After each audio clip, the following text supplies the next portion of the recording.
जनपद बलिया में आशा institute of technology ने सर्टिफिकेट डिस्ट्रीब्यूशन का कार्यक्रम रखा और इस कार्यक्रम में मुख्य अतिथि के रूप में और विशिष्ट अतिथि के रूप में लोग मौजूद रहे। साथ में सपा नेता का जमावड़ा रहा। इस कार्यक्रम में हज़ारों की संख्या में विद्यार्थी भाग लिए और अपने अपना सर्टिफिकेट लेके प्रफुल्लित नज़र आए। साथ में इस कार्यक्रम के आयोजक और मैनेजिंग डायरेक्टर नूर आलम ने सबका धन्यवाद ज्ञापन किया। अतिथियों को स्मृति चिन्ह और पुष्प देकर उनको सम्मानित किया गया। पेश है एशिया समाचार चैनल की विशेष रिपोर्ट। Asha institute of information technology का एक कार्यक्रम हो रहा है, उसके आयोजक से हम बात करेंगे। इस कार्यक्रम की मुख्य अतिथियां मौजूद है, हमारे से बात करेंगे और भी लोग हम बात करेंगे। सबसे पहले हम जो आयोजक नूर जी आलम जी उनसे हम बात करेंगे कि जो आज का कार्यक्रम है आपका ये कैसा कार्यक्रम है और किस तरह का कार्यक्रम आज आपने आयोजन कराया है। मेरा नाम मोहम्मद नूर आलम खान है और मैं यहीं बलिया शहर का ही रहने वाला हूं और मैं तकरीबन 12 वर्षों से अपनी institute Ayesha institute of information technology का फाउंडर मेंबर हूं और संस्था को चला रहा हूं।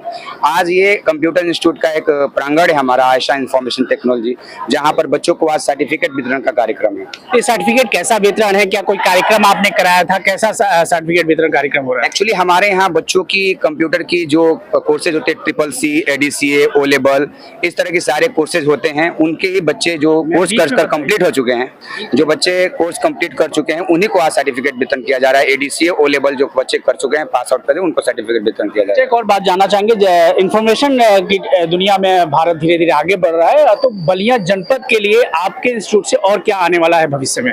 देखिए, हमारे भविष्य में बलिया जनपद के लिए, देखिए मैंने तो ये सोच रखा था कि हमारा बलिया सिटी जो है वो बलिया में बहुत पिछड़ा हुआ सिटी है हमारे पूरे उत्तर प्रदेश और भारत में। हमारे इस सिटी से बहुत सारे योद्धा हुए हैं, माननीय चंद्रशेखर जी प्रधानमंत्री भी हुए हैं और बहुत सारे ऐसे बागी नेता भी हुए हैं।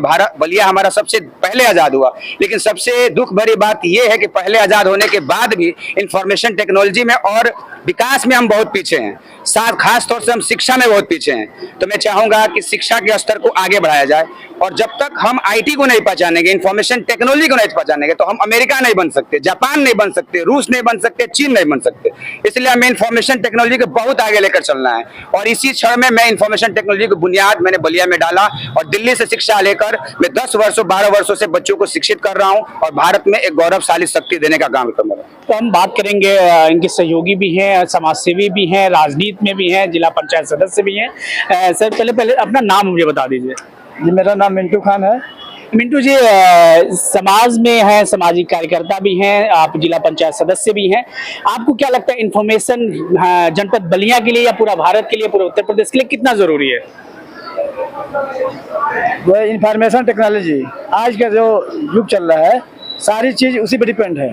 आप मोबाइल से शुरू करेंगे, आप जितनी भी बड़ी चीज़ लेंगे उसमें सब इंफॉर्मेशन टेक्नोलॉजी का ही यूज होना है। उसके बिना जीवन अधूरा है। तो हमारा तो यही मानना है कि IT के बिना जीवन ही अधूरा है।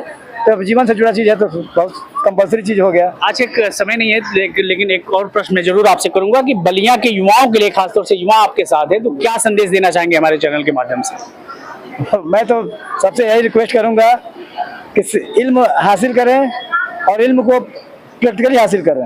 सिर्फ पढ़ने से नहीं होगा, उसको समाज के लिए सेवा में यूज करें और तभी समाज का लाभ मिल पाएगा। और इस कार्यक्रम की हमारे गेस्ट भी मौजूद हैं, कल्पना मिश्रा जी, जो कि इस जनपद बलिया की महिला थानाध्यक्ष भी हैं। उनसे हम बात करेंगे। पहला प्रश्न मैम की महिलाओं की भागीदारी इंफॉर्मेशन टेक्नोलॉजी में कितनी है, उस पर आपका क्या विचार है, क्या कहना चाहेंगे आप? अब मैं इंस्टीट्यूट में आई हूँ तो देखने में आ रहा है कि महिलाएं भी बहुत सारी हैं। देख के बहुत अच्छा लग रहा है कि पहले इस टेक्नोलॉजी में पुरुषों को ज़्यादा इंटरेस्ट था या लड़के ज़्यादा पढ़ते थे या जाते थे, लेकिन इतनी सारी महिलाओं को देख के बहुत अच्छा लग रहा है मुझे कि महिलाएं भी इस क्षेत्र में आगे बढ़ रही हैं और अपना योगदान दे रही हैं। और प्रशासन में, कानून में देखा जाए तो पुलिस विभाग में भी IT सेल है और IT में इंफॉर्मेशन की बहुत बड़ा योगदान है आज के समय में। तो उसको लेके क्या संदेश देना चाहेंगे जनपद बलिया की बच्चियों को आप?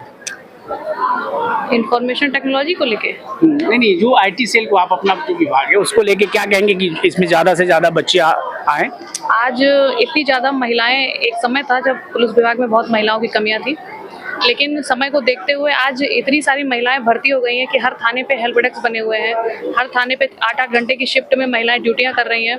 कोई भी महिला जाए तो उसे किसी पुरुष से बहुत बातचीत करने की आवश्यकता ही नहीं है। आराम से आप जाके अपनी बात को, जो बातें हम पुरुषों को नहीं बता सकते हैं संकोच में या उसमें, वो बातें हम महिला पुलिस अधिकारी को अपनी सारी बातें बता सकते हैं। तो ये थे हमारे साथ आज कार्यक्रम, जो आयशा इंस्टीट्यूट ऑफ इंफॉर्मेशन का जो कार्यक्रम हो रहा है, इसकी जानकारी इन्होंने दिया। इस कार्यक्रम के मुख्य अतिथि थे बलिया जनपद के सांसद सनातन पांडे, परंतु अचानक अस्वस्थ होने के कारण अनुपस्थिति में उनके पुत्र रामेश्वर पांडे जी इस कार्यक्रम को मिश्रक्त हुए और उनको आयोजक ने स्मृति चिन्ह और पुष्प देकर सम्मानित किया। साथ में रामेश्वर पांडे ने बच्चों को सर्टिफिकेट और शील्ड देकर उनका उत्साहवर्धन किया। सारे बच्चे उनसे सर्टिफिकेट और शील्ड पाकर उत्साहित से और प्रफुल्लित नजर आए। पेश है सीधा समाचार चैनल की विशेष रिपोर्ट। इंस्टीट्यूट ऑफ टेक्नोलॉजी के सर्टिफिकेट डिस्ट्रीब्यूशन कार्यक्रम के मुख्य अतिथि सनातन पांडे जी के अचानक तबीयत खराब होने की वजह से उनके प्रतिनिधि और उनके बेटे रामेश्वर पांडे जी इस कार्यक्रम में मौजूद हैं मुख्य अतिथि के तौर पे। इस कार्यक्रम में आके आपको कैसा लग रहा है, क्योंकि वर्तमान में टेक्नोलॉजी और इंफॉर्मेशन टेक्नोलॉजी को लेकर भारत सरकार और भी अन्य देश भी बड़े ही संजीदे ढंग से कार्य कर रहे हैं, तो आप इसके बारे में क्या कहेंगे? इस कार्यक्रम में आपको कैसा लग रहा है? बिल्कुल, कार्यक्रम में आकर के बच्चों के साथ निश्चित रूप से ये अच्छा लग रहा है। और जहाँ तक इंफॉर्मेशन टेक्नोलॉजी की बात है तो इस मामले में जापान, चीन, रसिया, ये तमाम जो देश हैं हम लोगों से बहुत आगे हैं। और अगर इस स्तर पर इस विद्यालय में पढ़ाई हो रही है तो निश्चित रूप से हमारे ज़िले के लिए और हमारे ज़िले के बच्चों के लिए बहुत ही लाभदायक है, क्योंकि आने वाला भविष्य वो टेक्नोलॉजी पर ही आधारित है। अब हर चीज़, जहाँ भी आप किसी भी विभाग में जाइए तो निश्चित रूप से हर चीज़ अब टेक्नोलॉजी पर आधारित है। आप अगर विद्यालय में जा रहे हैं तो वहाँ भी बायोमेट्रिक सिस्टम हो गया है, किसी विभाग में जा रहे हैं बायोमेट्रिक सिस्टम हो गया है, हर चीज़ अब कंप्यूटराइज हो गया है। अब कहीं कोई रजिस्टर, कहीं कोई कलम की आवश्यकता है नहीं, हर चीज़ टेक्नोलॉजी की बेस पे है। और हमारे हिंदुस्तान से कहीं कहीं गुना ज़्यादा आगे जापान है, चीन है, रसिया के तमाम देश ऐसे हैं जो हमसे आगे हैं।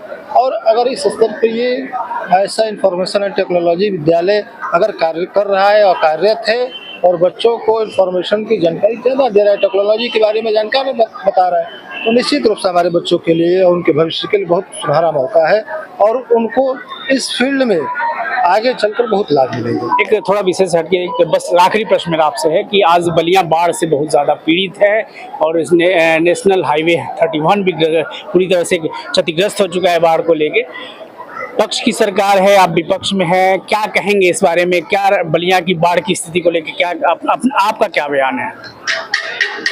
बलिया में बाढ़ तो हर साल आती है, लेकिन NH-31 का टूटना ये दुर्भाग्यपूर्ण है। आज तक के बलिया के इतिहास में कभी NH-31 टूटा नहीं।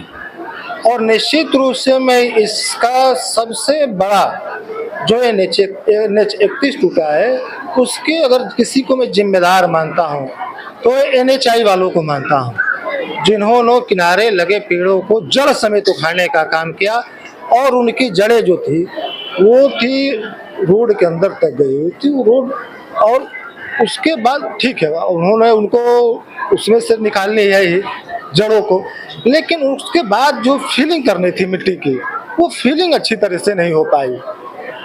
और बाकी आप भी बलिया से हैं, मैं भी बलिया से हूँ, निश्चित रूप से मैं जानता हूँ कि बाढ़ का आना नेताओं और अधिकारियों दोनों के लिए मलाई का ये विषय बना हुआ है।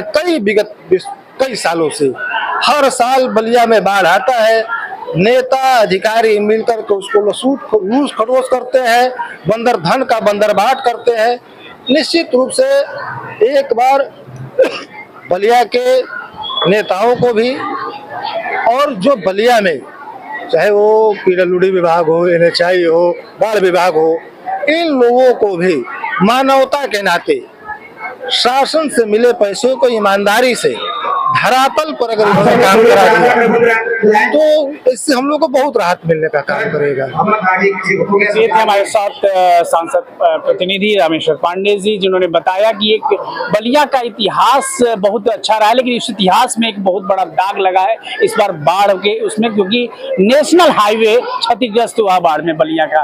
क्या होगा आने वाला भविष्य बलिया का, यहाँ के लोग कैसे इस विपत्ति में आगे आएंगे, क्योंकि अभी तक कोई ऐसा पुख्ता इंतजाम देखने को नहीं मिल रहा है शासन के द्वारा कि उस समस्या से निजात पाया जाए। आगे भी हमारे साथ बने रहिए।